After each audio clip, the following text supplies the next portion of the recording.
we are talking about the core strategy, the final strategy, working with custodian administrators of self-directed IRA.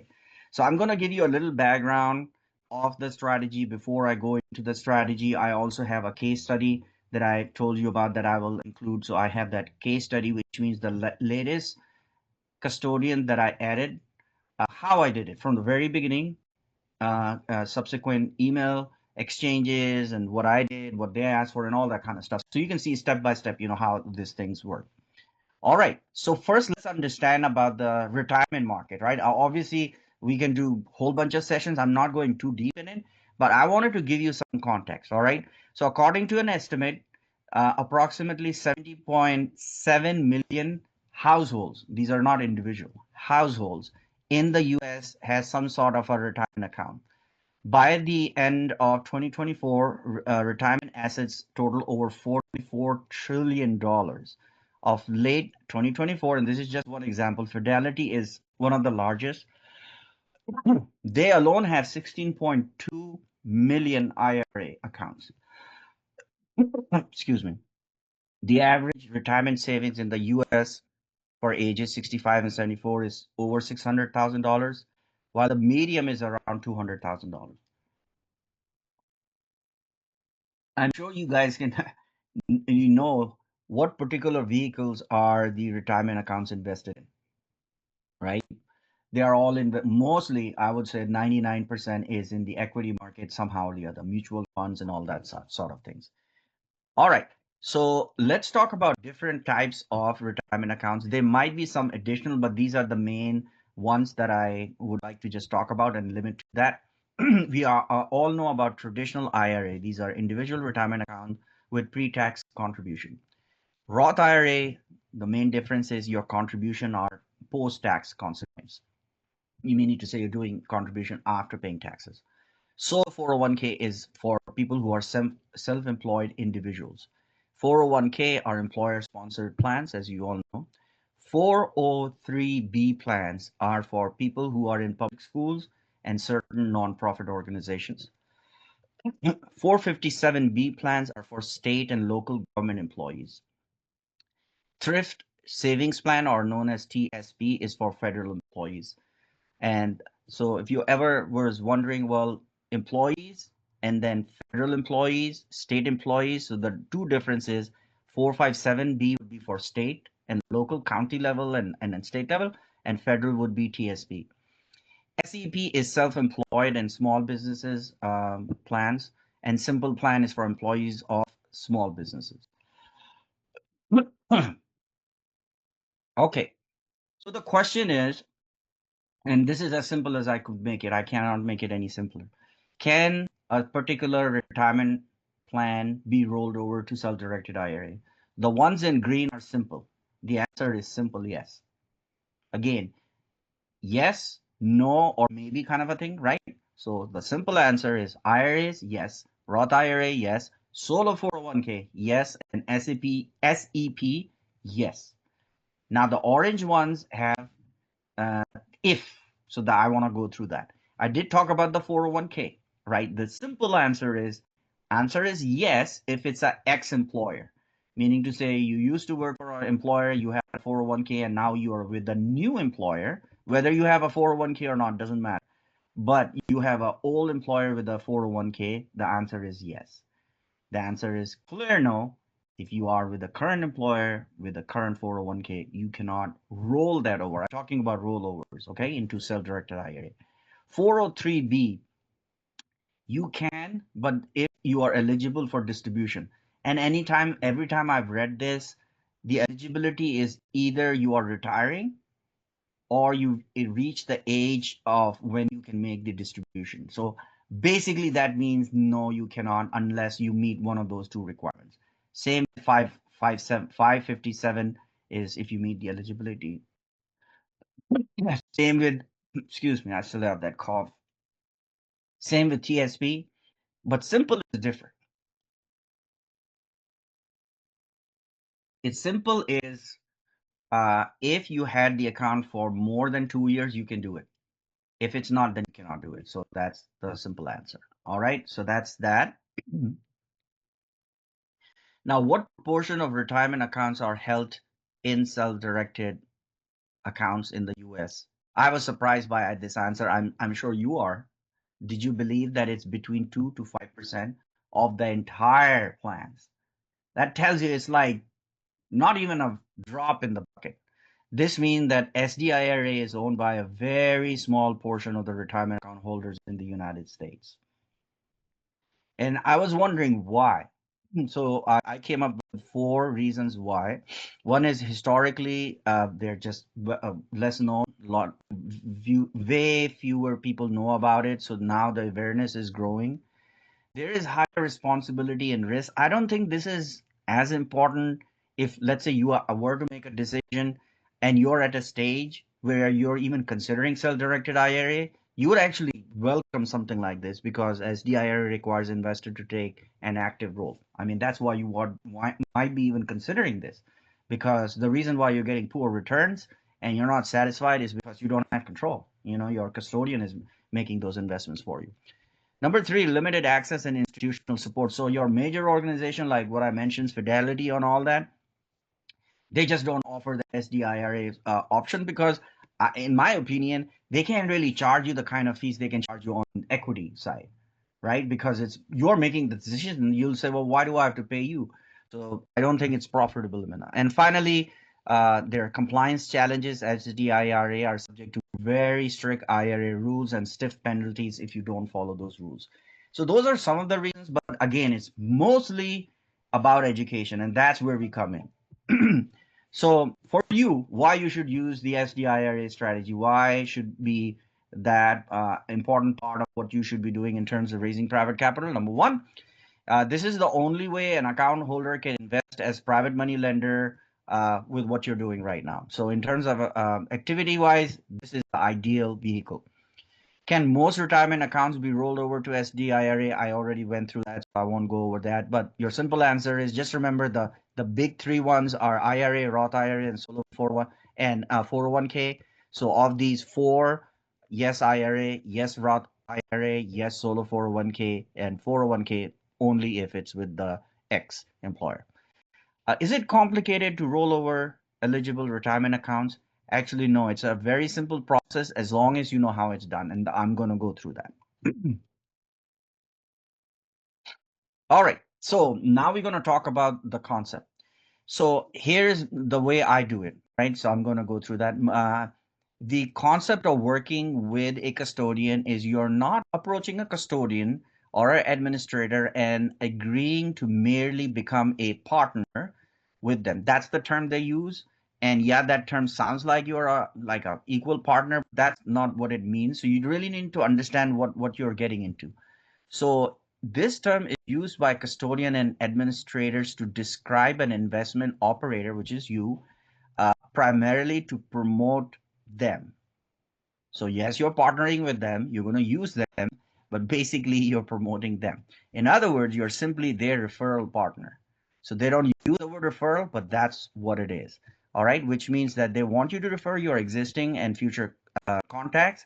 And this is the most common way or most common starting point for you to start working with custodians and administrators. There's nothing wrong with it.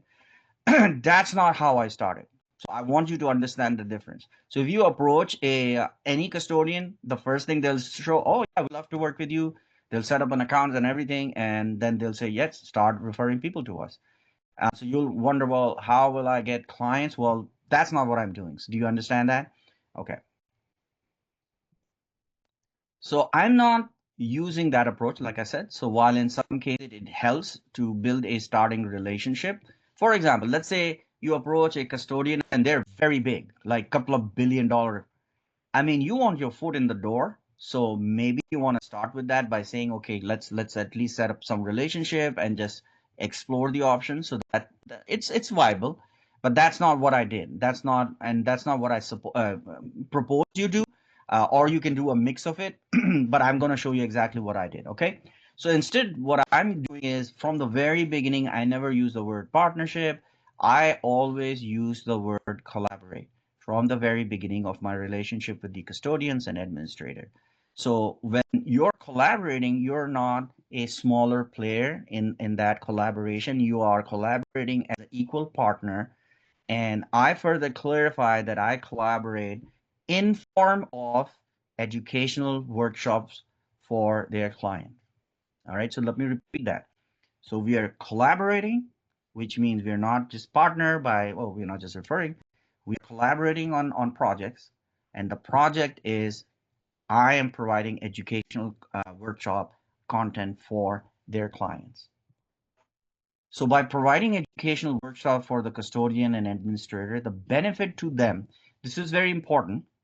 If you don't understand this, when you write to them, you'll think that you're asking more than you're giving them.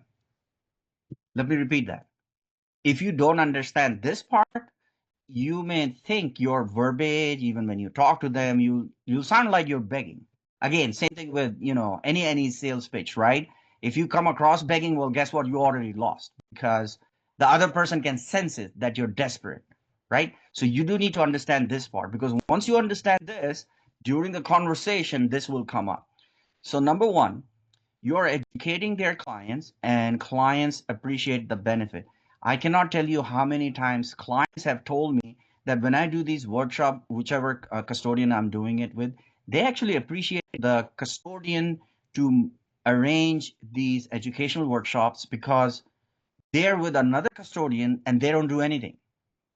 So these people have funds sitting in their account and they cannot deploy it because they don't know what to do.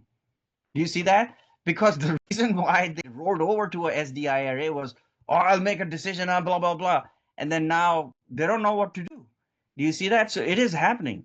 So that's number one. So you're educating their clients and their clients appreciate the benefit. Number two, many clients, believe it or not, have SDIRA accounts set up, but they're pretty much dormant because, and they may have a couple of $1,000 or they may have enough money in it. It's just that they just don't know what to do. So the account literally becomes dormant, not being used for a year or more. Now, here's the problem for the custodians. When they have dormant accounts, it doesn't earn any income for the custodian. Forget about the investor. Obviously, they're not earning anything. But even for the custodian, they have this money sitting there. They can't charge them anything on it, right? Because they're not deploying it. There's no transaction going on. So by teaching their clients, you're providing a viable solution to the clients and you're helping their clients deploy funds. Do you see that? So you're actually doing a service to the custodian by doing this. So it's important for you to know that. All right, there is a benefit. So the custodians, and I'm not going to lie, this is a very important part of it. The custodians, yes, while they understand and appreciate that, they are expecting that you will refer clients to them at some stage, and which is perfectly fair. And then that should be part of your equation. So this whole strategy has two parts. One is that you are collaborating with them and you're creating educational educational content, and then you're doing these workshops. But on the other end, you're also referring clients to them. So I'm going to talk about that as well. All right. So how do we start this? Number one, you do need to become knowledgeable about the custodian and administrators offerings, plans, and pricing. I'm not saying that you have to memorize everything, but broadly you need to understand. For example, what is the setup cost for ABC custodian company? What is their maintenance cost per year? Some companies charge by assets, like how much do you have in assets, whether it's real estate or cash. Some companies charge a lot by transaction fees. So you need to see the balance between them and just be knowledgeable about that. Why?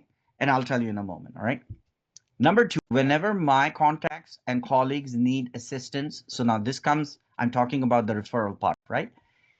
So whenever a colleague or somebody I know reaches out to me, now people in our community, know about me that I know I have contacts with a lot of custodians and administrators. So people are reaching out to me, right? So when they reach out to me, I first gather information from the people who need help, right? Like, what are you trying to do? Are you doing fix and flips and slow flips, or are you doing just slow flips, or do you have a business? So I understand their background, right? And then I look at the custodian companies that I have relationships with, who would be the best match, right? If you don't do that, then you're just doing a cold referral, and it does not turn into business for anyone. So you did not help your colleague because you referred them to a wrong custodian. The custodian won't be able to sign them up because they're not the right match. Do you see that? So just a little extra work and it's beneficial for everyone.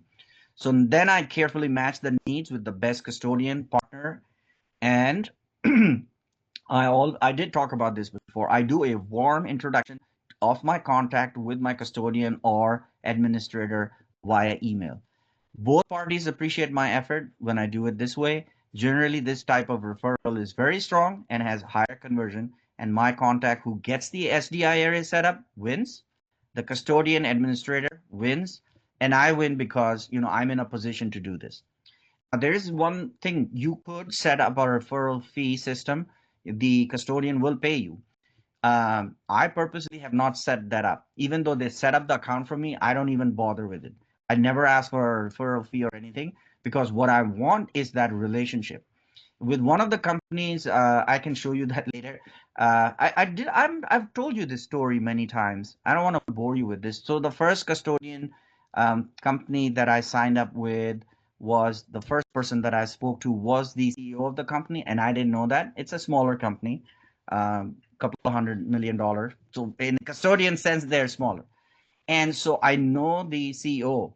So every time I refer somebody to that custodian company, I CC the CEO. Or do you think that they don't follow up? They all follow up to make sure that anybody I refer them to is, and on top of that, the CEO knows that I refer all these people, right? And so I have very good relationship with that specific custodian company. All right. So yes, if you use this system, you will see that yes, you may not make money on referrals, but you will actually win in the bigger terms. All right. Now let's talk about the educational workshop. There is a lot of information, and I was just trying to figure out how I can distill it and just do it in an hour. So I'm just going to try to do my best. All right. So the idea of conducting educational workshop is that each custodian and an administrator is different. So let's say you create a presentation. That's another problem. You could have a presentation that you could have an idea of and never say that you're going to make that presentation. They're going to ask you what you're going to present. So you're going to tell them this is the title of my presentation, and then you're going to give them a draft and always say that this is a rough outline, because they all have compliance departments, and usually they will only do it the first time. The first time they want to make sure you're using right verbiage. For example, you all know about the SEC requirements. Anytime you're commingling funds, which means you have a fund, and for those of you who don't know this, so let's say I'm doing the slow flip model. Doesn't matter what model it is. What matters is how I'm taking the money. So if I suddenly said, oh yeah, um, anybody can invest, and I'm taking 30,000 from one investor, another 30,000 from another investor, now I have a pool of 100,000, and then I'm going and buying a slow flip. Well, guess what? I just created a fund. And that's where SEC guidelines kick in, and they're very, very strict, and they're heavy penalties, and you don't want to get into trouble with them. That's why Scott from the very beginning has always said that when you advertise, be very careful on the wordings. And I'm going to show you exactly what I say to the custodian. So the custodian needs to understand you are not creating a fund.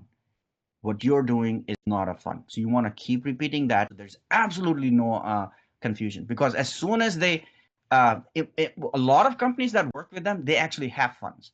So by default, they think that you have a fund. So it's your job to clarify that it's not a fund, right? So I was talking about the presentation. So your presentation talks about everything, right?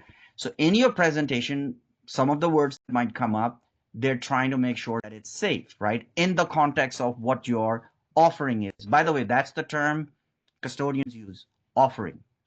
So don't say slow flips. That's the last thing you want to use, right? So you're going to say our offering is, and then you explain the slow flip model. Does that make sense? And so for example, custodian administrator may, so let's say you have a draft presentation outline.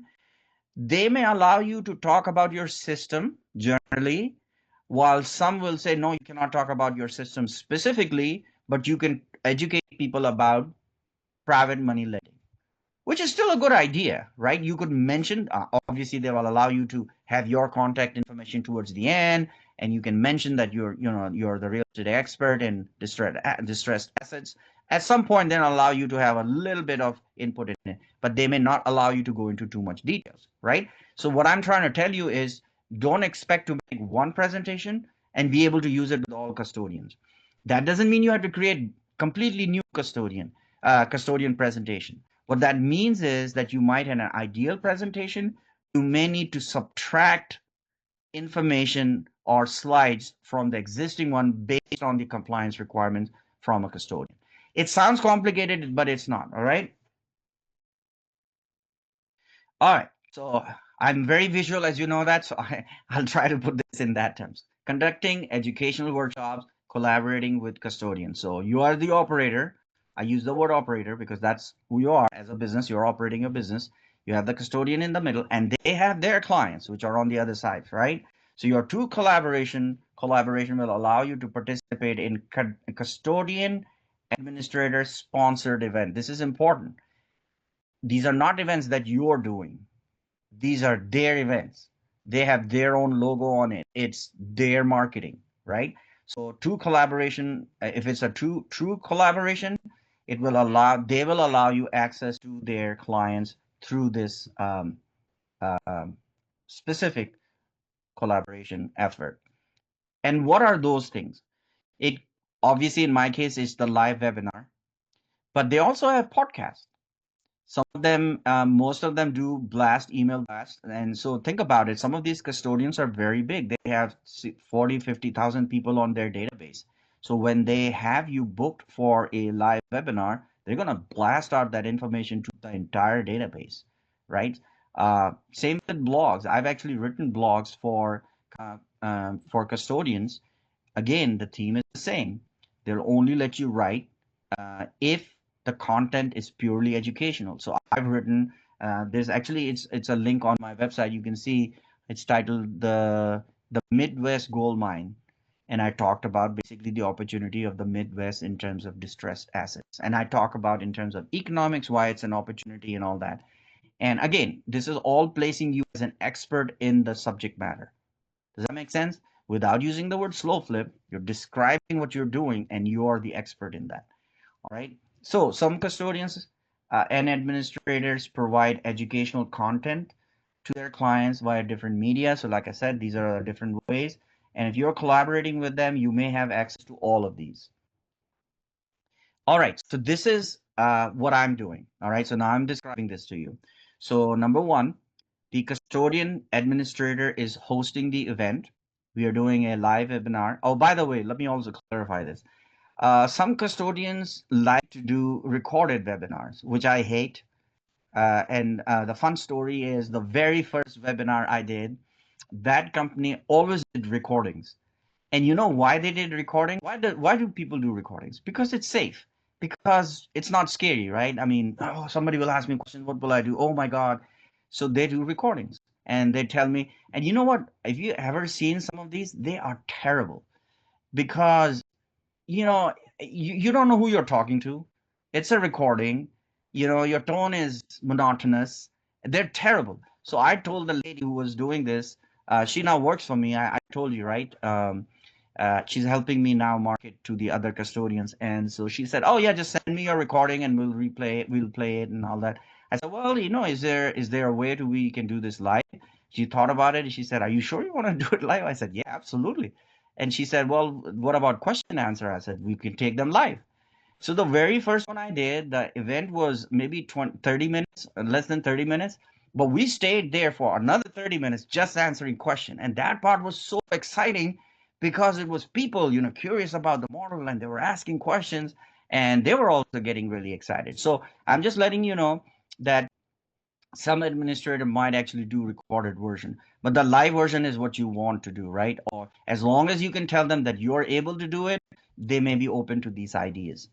All right, so again, the custodians are hosting the event. Number two, the custodian will, of course, then since it's their event, they're going to promote it and they're going to send out blast emails to their own clients.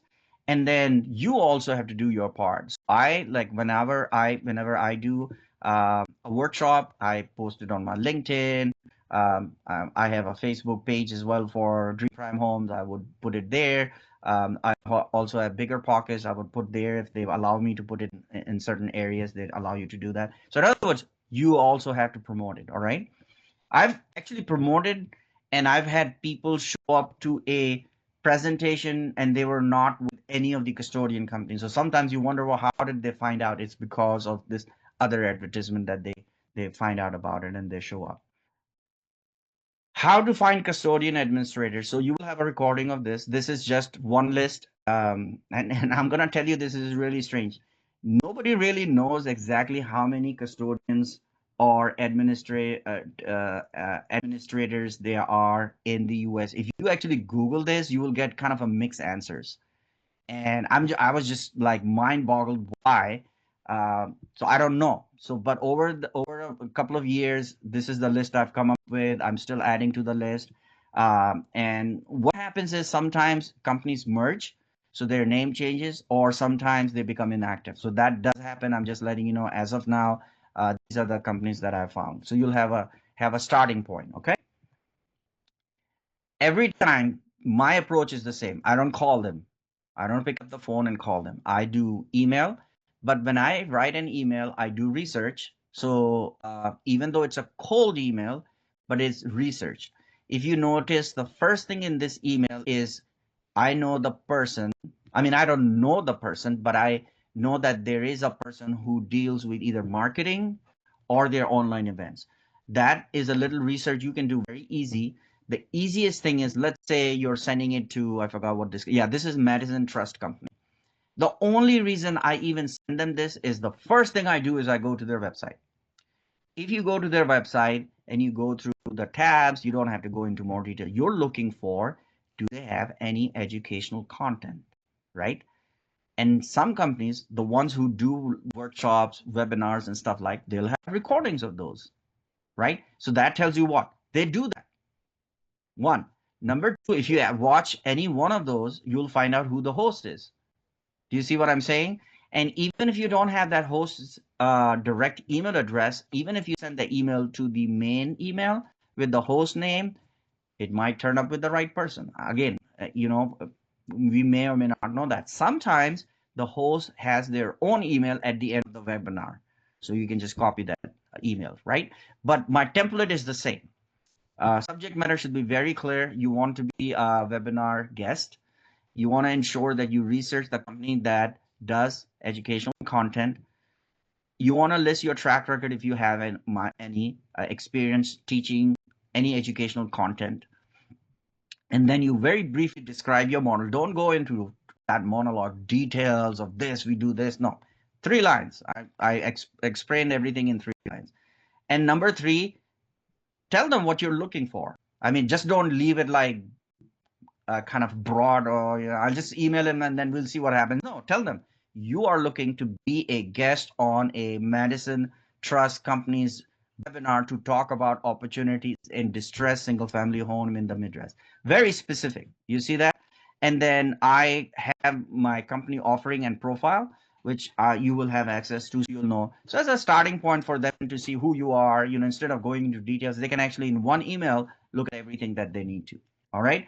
So number 1, this increases your chance of response if you research the custodian and administrator before pitching to them. For example, let's say you pitch to a company that doesn't do any workshops, doesn't do any educational content. Well, if they don't do it, just because you're sending them an email, it's a really low chance that because of you, they're going to do a workshop. Does that make sense? So it's very important to know that, number 1. Number 2, sometimes it takes more than a few attempts to get their attention and connect with the right person. All right. All right. So now I'm going to show you the case study of this recent success I had. This is with Preferred Trust Company. This actually very weirdly started with, yes. So I sent them an email just like the one I showed you. I couldn't find that email for whatever reason. I think the original person wasn't there anymore, so I couldn't find that email, but it was the similar email. All right. After that, I received a request to set up a call.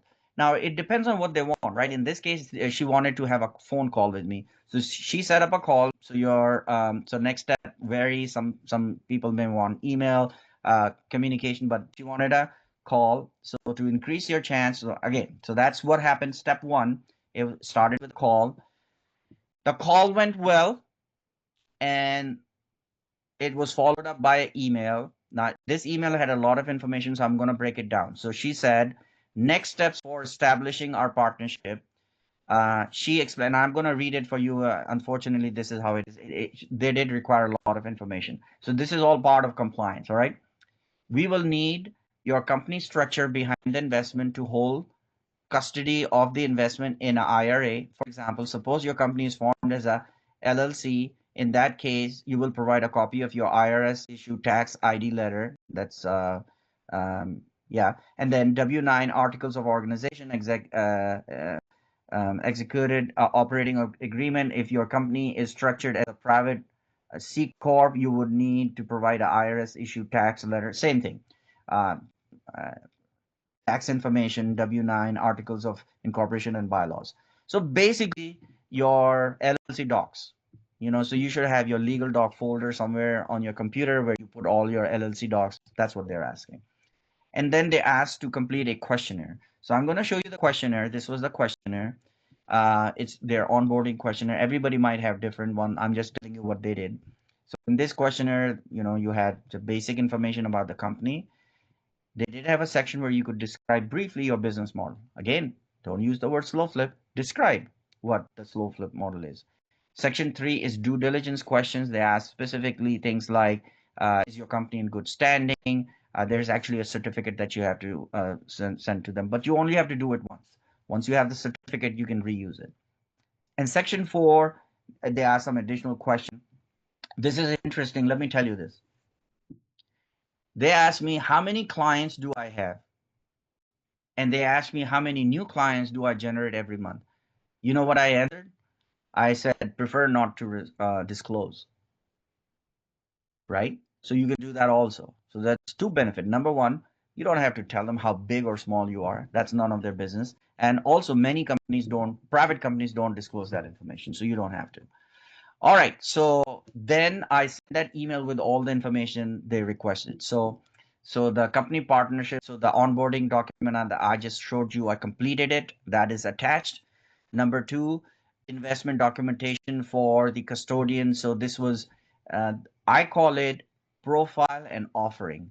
So remember I told you that there is a pitch deck for private money lenders. This is the pitch deck for custodian companies, and you will have access to that. But instead of a pitch deck, it's called a profile and offering. I call it that. So I attached that, and they asked for investment documentation. So this was the actual investor presentation. This is the pitch deck, right? So they want to know what you're pitching to them. So this is what that is. Then good standing certificate. This is what you get from wherever your LLC was set up. If it was in Texas, state of Texas, it's just a form. You do it once, save it, you can reuse it. Number 5, Dream Prime Homes operating agreement. They need a copy. Dream Prime Homes EIN number, copy of that. That's it. Now this is important. My email was submitted with everything that was requested.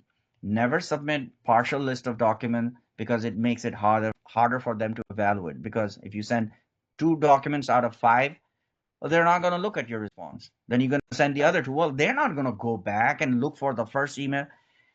So understand this. You have to make it easy for them to work with you, right? So here's the response I got. So our compliance department reviewed the documents you provided. They advised they need the following. So this is common. Sometimes they'll come back. So articles of organization and sample promissory note. So it might happen. So you should always have, it's easy. You probably have a sample promissory. If not, then you can have an actual promissory note, which I have, which is what I did, and gray out or block out private information from it. All right. And so then this time, so I provided the information they asked for, plus I send them something called an investment term sheet. So what is an investment term sheet? It is basically a 1 to 2 page summary of your business model and investment term option for easy reference. Again, remember, we already did the pitch deck, right? We did all the other things, but those are 17 pages and all that. But if you wanted to explain everything in one page, including your business model and the terms, 12%, 5 years, fully amortized, right? So it's all on one page. So I call it the investment term sheet. All right. So, and then finally I got all go. This is a confirmation email that everything went well and compliance, and we are ready to proceed further. And what that means was they set up a page for me where I could, if I'm ready and my clients are coming in, they could do that.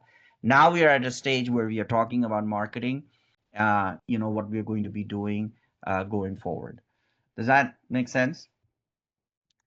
So that's the case study. Beyond this, there's really nothing to it. It sounds like it's a lot of hard work. It's just more being ensuring that you pay attention to details. That's what you want to do. So now I'm going to talk about this. This is the important part of the presentation. All right. You ready? What to do when you get leads. So we talk about the workshop. We're going to set up the workshop. Now we are actually doing the workshop and we are going to get leads because that's the whole purpose of it, right? And how do we get leads? I already told you. So you have your workshop presentation, which you'll have a copy of, and you can see my recordings. I have tons of recordings already in school. These recordings at the end on the last page, there's a QR code that goes to a Calendly link. So they can set up a meeting with me. By the way I've set it up is when they click on that, they are added to my CRM. That's more important. Think about it. What is more important? Calendly link or CRM? Somebody want to tell me which one is more important? Unmute yourself and tell me. Capturing their email, you can market them for life. Correct. So some people make that mistake. You're correct. Your main goal is to set up an appointment with them, right? Because you want to get on a call with them. But if they're not ready for that, then you're not giving them any other option. And what if they forget after a week? If you have their email, you can still follow up. And at some point, they might be ready to set up a meeting with you. So capturing their email address and information is more important at this stage. So the first step I have in my presentation, this last page, is CRM. And then CRM has some automation. They immediately get an email saying, well, thank you so much for your interest. I hope you like the presentation. The next step, so that I can help you, is that's where my Calendly link is. So they are getting the Calendly link. It's just that it's in the second step. Does that make sense? And so this is what the setup is. The custodian has set up a workshop, and now we are doing the workshop. All right. Now, after the workshop, like I said, your investor who either has an IRA, has a Roth IRA, has an old 401k, is unhappy with their return. That's what we're looking for. So again, the three things we're looking for: investor with their retirement account, obviously, unhappy with their returns, and interested in rolling over their SDIRA or has an existing SDIRA, right? So now they're connecting with you. And what you want to do is to get on a Zoom call with you. Why do you want to do that? You want to do that because if they're in the town you're in, if you want to meet them one-on-one, face-to-face, you can. You do want a one-on-one meeting. This is very important because that presentation, the pitch deck, remember the things I told you about what Joey was doing with his sister? And, it's family, I understand, but she was distracted. So when you do these presentation, you want to make sure you have their attention and you're serious because you're going to spend time doing the presentation. And so that's what your game plan is. Your game plan is to get them on that presentation. You use your pitch deck. So if your system is all set up, your pitch deck is set up, your Calendly is set up, right? Your Zoom is set up. Do you see that? Everything is working. So that's why everything has to work. And so now you're at this stage. Now, your most important thing in this presentation is you want to identify whether this investor is a good match for you. Because like it or not everybody is going to be a good match. Maybe like I said, they're what they're looking for in an investment is not realistic. They're looking for maybe a higher return. Maybe they're looking for personal guarantee or some kind of a thing that you're not willing to provide, or really unrealistic requirements, for example, and they're not a good match. So good. You want to know that, and then no problem. End the call, make the documentation in your CRM. But if they're a good match, that's what you want to identify. Are they a good match? If they are, then what you want to do is you want to onboard that investor. So there's a whole onboarding process. I'll try to do another module for you on the whole onboarding process. That's very important because you do lose people in that process if they say yes and then you didn't do the onboarding process correctly or something fell through and well you lost, you did all this work and then you don't want to lose them, right? So from here onwards your process has to continue working. So what are you going to do? If they have a SDIRA already, you would provide them access to your website. Your system comes in place, so your system should be ready. So, well, guess what? You did all this work. Oh, my website is not ready. Well, guess what? Now you have an investor. You have to onboard them. You have to tell them how to invest with you. And since your system is not in place, well, guess what? It's not going to work. That's why I was waiting for this strategy to do it towards the end, so that by this time you understand the importance of systems. If your systems are not in place, strategies like this are a little bit hard to do because things will fall apart. So you provide them access to your website, password protected section for investors, whatever you call them. You have to email them an investment procedure. So they need to know what is your process, whatever it is. How do you bring the opportunity to them? Do you email them? Do you put them on your website? How do they invest in it? Do they email you? Do they call you? Or do they complete a form? I already showed you my process. You can copy my process, right? And finally, ensure that the investor is ready to move when an opportunity arises. This is important. This is important because think about it. You went through all this trouble. You put the investor you onboarded your investor. You say you got an investor, but you did not ensure whether the person is ready or not. You want to make sure you literally ask them, hey, if I get an opportunity in the next 2 weeks or so, would you be ready to move on it? Do you see?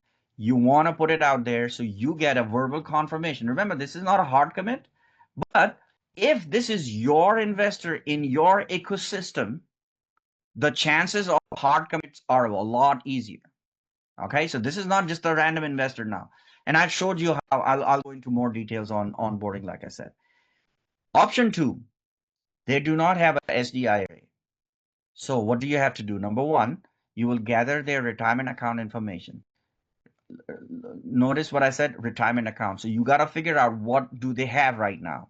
That's why I told you what can be rolled over, what cannot be rolled over. So even at this stage, things could fall apart in the sense that, unfortunately, what they have cannot be rolled over into a SDIRA, but you just have to use your knowledge and information and context to help them.